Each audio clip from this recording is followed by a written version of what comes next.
Chief Minister Yaoraroi, Minister amasung MLA ayambadi Yaogaduri. Arambai Tenggolna hayeng kangla utrada koriba Mipham asigi mangoinana Chief Minister MLA singhana ngasi mahaki Secretariat Office da langai paibida yauriba MLA singa tangka anirak Mipham pangthoktuna kongfusinakre. Kanglagi Mipham asida Chief Minister Yaoraroi, Minister amasung MLA ayambadi saruk yaraba yai hairi. Haukiba sahi lising aniga supna kunga homdagi May 3 haurakkiba irang asida hauzik fauba loibat naidaba Mipham ama lakpa asi Arambai Tenggolna tampaki lairiba maitegi MLA singbu hayeng ayuk pung 10 da kanglada utrada Mipham pangthoknaba kaukibani. Hayenggi Mipham asida MLA singa aroiba warep ama laminagadabani. Kanglagi Mipham asida MLA sing ulaifa leitawduna leithokpa yaroi haba Arambai Tenggolna thamlakiba akanba wafam aduga mari lainana ngachi nungtin pung 3 khai helakpada Chief Minister MLA singhana chair lauraga mahaki Secretary Officer Ruring da laireva MLA sing loina yawba Mipham ama pangthokhi. Ngasi nungtin pangthokhiba Mipham aduna hayeng ayuk pung 10 da Arambai Tenggolna maitegi MLA sing kanglada kauduna Mipham pangthokminanaba hairakkiba asigi matangda Mipham aduna yamna kupna khananenaki hairi. Saidaksida hauzik oirakliba fibam asi yenglaga security gi akanba chikching thawrangsing lokhatnabagi thabak state government na paikhapa haukre. State government ki maikaidagi su tholakiba order amagi matung ina ngasi numit dang pung 12:30 dagi kanglagi manung kanglagi nungchup thangba gate kanglagi kha thangba gate kanglagi awang thangba gate mamang thangba gate haragasu khangnariba nongpokthongda Central Force ki personnel sing state police ki commander personnel sing ngak senduna thamnaba khangankhre. Ngasi nungthildagi hauna kanglagi gate singda Central Force ki personnel singna Casper amasung atai anti-mob control vehicle yauna makhal makhagi afaba kholaising khinduna thamba unakhi. Chief Minister MLA chair longtuna pangthokhiba ruringi MLA singi oiba Mipham aduna ahamba tangaki oina Arambai Tenggolna MLA singi kauriba asida ruring MLA khara chatuna wari sananabagi thawrang paikhatnaba khanaki.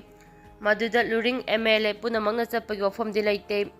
Yanaba amagi makhada government ki maikaidagi MLA khara chatnanabagi wafamdi yanaki hairi. Chief Minister na anirak suba oina ngasi numidang pung 9 tabadagi amuk Mipham adu makha chathaki.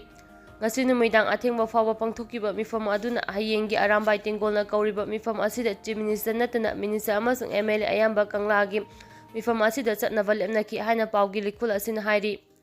Amaromda Arambai Tenggolna kangla utra mamangda hayeng ayuk Chief Minister yauna Minister MLA singi apunba Mipham kauringai maraksida government na kanglagi akoiba mafam khudingmakta security force singi langban semlaga ngak senghibadu numidang athengbada de security itaktakhi. Mamang saigi May 3 dagi haurakkiba irang asiga mai lainana Arambai Tenggolna hayeng ayuk pung 10 da kangla utra mamangda Chief Minister sing amasung MLA singa apunba Mipham ama kaukibani. Arambai Tenggolgi lusingba korongamba kumana Mipham asigi matangda mahaki social media da Facebook page da mangjongnana phongdokkibaga loinana kanagumba Minister MLA kharada jawab piba chapagi video footage social media da thaganarakpa lepkrabani. Kolongamba kumana mahaki Facebook page da Grand Minister of Home Affairs ki special team ga AT Arambai Tenggolgi unit commander singa punna sana konungi fira makhongda unikhibaga loinana NRC Cookie Militant gisu Myanmarese refugee border fencing cookie illegal immigrants sing ST list tagi laukthokpa haiba asi yauna demand sing thamki haina thagalakkibaga loinana hayenggi Mipham adu anuma pangthokani hairakhi. Ngasi chulainga asigi lusingba singa AT gi lusingba singa unakhi. AT gi oiba demand sing di anumak thamki. Hayeng aduma AT na kaukhiba Mipham kangla manungda pangthokani hairi. Hayeng 18 na pangthokadoriba kanglagi Mipham asiga mari lainana ngasi ayuktagi hauraga Central amasung State Force na kangla sangphanggi maikei marida mamangda amukta ukhidriba maung amada akanba chikching tharang lokhatkhi. Kangla nongpok sanathong nongpok thong makha sanathong nongchup sanathong amadi awang sanathong Central Force na amadi State Force ki masing yamlaba personnel singna ngak senduna laikhi.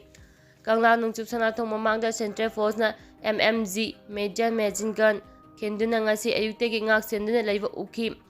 Maraksida Chief Minister MLA singhana chair loktuna mahaki Council of Ministry singi amasung MLA singa tangka anirak ngasi apunba Mipham ama pangthoktuna ayenggi Mipham asida Minister amasung MLA ayambana saruk yarunaba afirep laukraba matung kanglagi akoibada deploy tawriba Central Force sing adu numidang athengbada laukthokibani hairi.